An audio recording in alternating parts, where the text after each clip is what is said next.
I want to know, do you feel all right? I can't hear you. Can I hear it a little bit louder? Can I hear it a little bit louder? All right. Long straight to the tater. James Brown, the godfather of soul. James Brown. Going back to Ireland. I'm black and I'm brown. James Brown, baby. Say it loud. I got that feeling, baby. James Black and Brown. I'm brown. Boss these shirts, James Brown. When James Brown came back to the Apollo in Harlem, New York in December 2006, it was his last appearance at the legendary theater. Many of his loyal fans had come to see the godfather of soul one last time. The Apollo had been a milestone in his career. Although his earlier records frequently made it into the top 10 of the R&B charts, it wasn't until the release of his album Live at the Apollo in 1963 that he finally conquered the US pop market.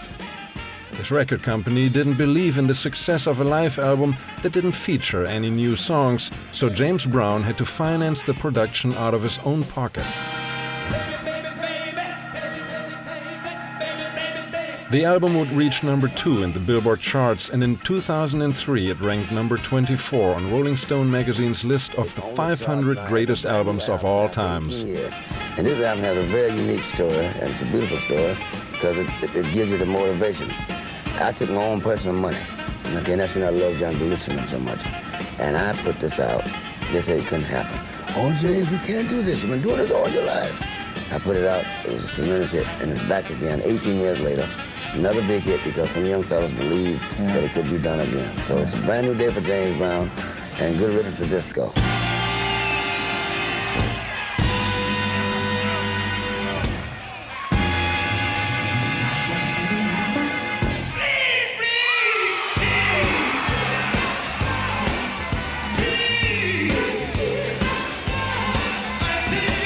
James Brown's beginnings were as humble as one could imagine.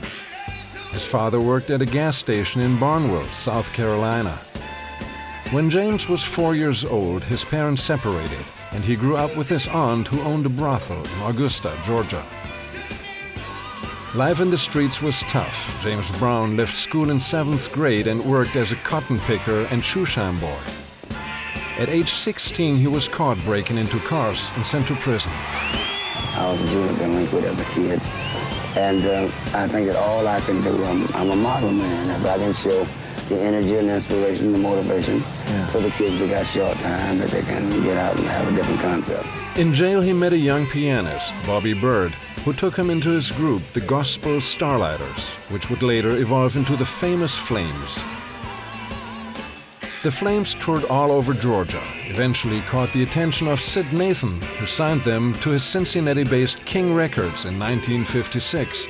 The same year, they released their first single, Please, Please, Please, which shot up to number 5 in the R&B charts. What a debut. The R&B radio stations had James Brown and the famous Flames on heavy rotation.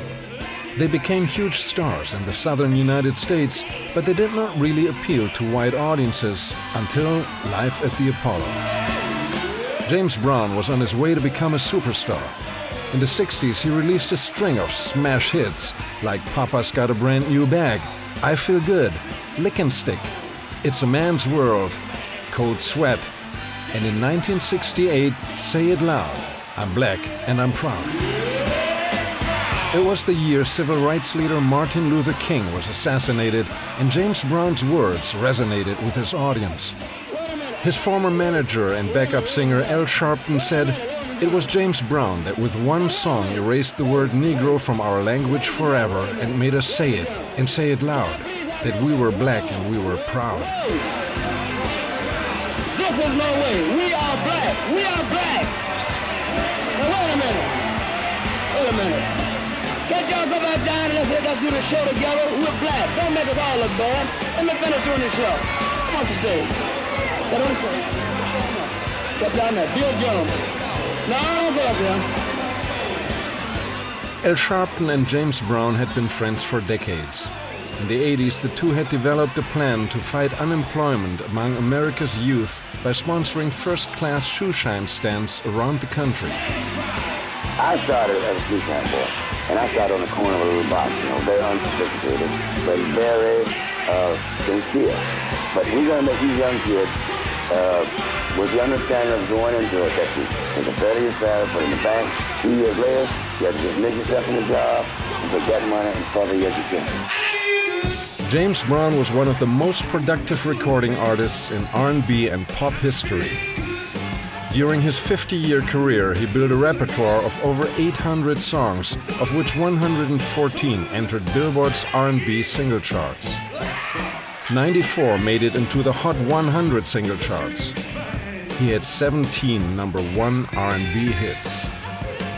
Good lyrics are a good thing, he once said, but I would like to pass on that drive, that invigorous, undying determination. His efforts did not remain unnoticed. In 1992, he was honored with a Lifetime Achievement Grammy.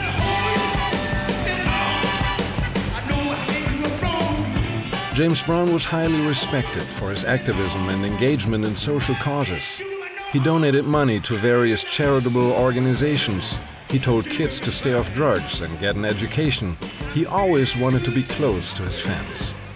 In his prime, he played 300 shows a year, making him the hardest working man in show business, often preferring smaller venues over big arenas. He sought the contact with his audience. You get close to the people, and you get a chance to be on a one-to-one, and I think that's one of the things that hurts the entertainers. You lose contact with the audience.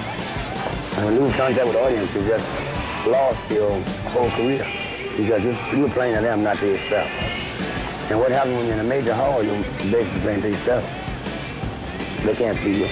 Just visualize it. 20,000 seats. I played the Yankee Stadium. And you see James Brown, you look like a little doll or a puppet. You run across the stage, So it's not real. But when you go in a club, he's there. In the last few years, I recognized a lot of things I probably didn't recognize as much as I do now. As you get older, you understand more. But in the mid-70s, the picture darkened. The disco revolution was taking its toll. James Brown's record sales dropped. He owed $4.5 million in back taxes, which forced him to sell his airplane and his radio station. Shaken by personal tragedy, his son Teddy was killed in a car accident. James Brown seemed to be at a dead end. That would change with his guest appearance in the 1980 cult movie The Blues Brothers, which allowed him a comeback and another hit in the charts. They're so talented, it's frightening. Every time on the set, they would come out and start rapping. Dan would come out and start doing humming one of my arrangements. Like every arrangement I've had for the last 24 years. Yeah. And John, he'd come out singing it, and he was doing the hand flips. I mean, real nice guys. But one of the things that intrigued me and made me feel real close to them, is they had enough guts to do what so many of us need to do, put your money where your mouth was. They want to help the entertainers who had problems in the past, with Cab Calloway, Aretha, Ray Charles, myself. I mean, we would have never been exposed on that level, And they brought it right down front, so there's a need for it, and give everybody a real shot. 1985 marked another milestone in James Brown's career. Living in America, the title song to Sly Stallone's Rocky IV became a #4 hit in the US charts. Mr. Dynamite was back in business. How Do You Stop? I'm Real and Static Parts 1 and 2 all hit top 10 in the R&B charts. But in 1988, James Brown got into trouble again. He was sentenced to 6 years in jail for illegal possession of firearms and resisting arrest, but released 3 years later for good behavior. Just a few years earlier, he had been to San Quentin prison, but then he came to perform. What motivated the godfather of soul, the stylish rhythm and blues trendsetter, to give a concert in a place like this? It's from God, it's from all the hard knocks and fights that I had, and The fact that I understand because I've been there. As a kid, I know what it means to be locked up, and I think the best way to motivate somebody is to show them that you care. And I think out there we can do a lot. But you know, Smoker the Bear, don't think of it. He don't tell you how to put out fires, he'll tell you how to prevent them. So you can start by doing it at home. If you will pay a little close attention to your kids, make sure they get a good education, and do the right thing, you have less people for me to perform to. As a kid, I had 8 to 16 years in prison, so I served 4 years, and it's no strange place to be. It's just a sad place to be, but hey, I sympathize and understand. They know me. They know where I'm at. You know, I can't say that about everybody, but they know where I'm at, and I think I just got the kind of identity that they want. The man who come from the ground, you know, and that's what it's about. These street people out here, you know. All right. And they understand me and I understand them. Everybody feel good. Feel good. Feel good. Feel good. Feel good. JB, you feel good? Feel good? I feel pretty good myself. I'm back. I'm back.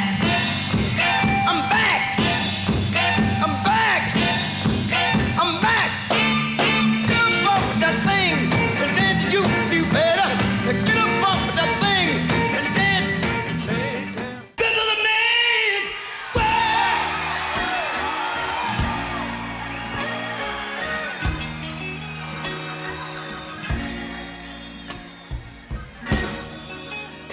This is a man's way. James Brown has shaped soul and pop music like no other artist. His drive in live performances, the way he moved across the stage, his flashy footwork, the flying splits, his unique singing style have inspired generations of musicians all over the world and laid the foundation for music styles from rock to rap.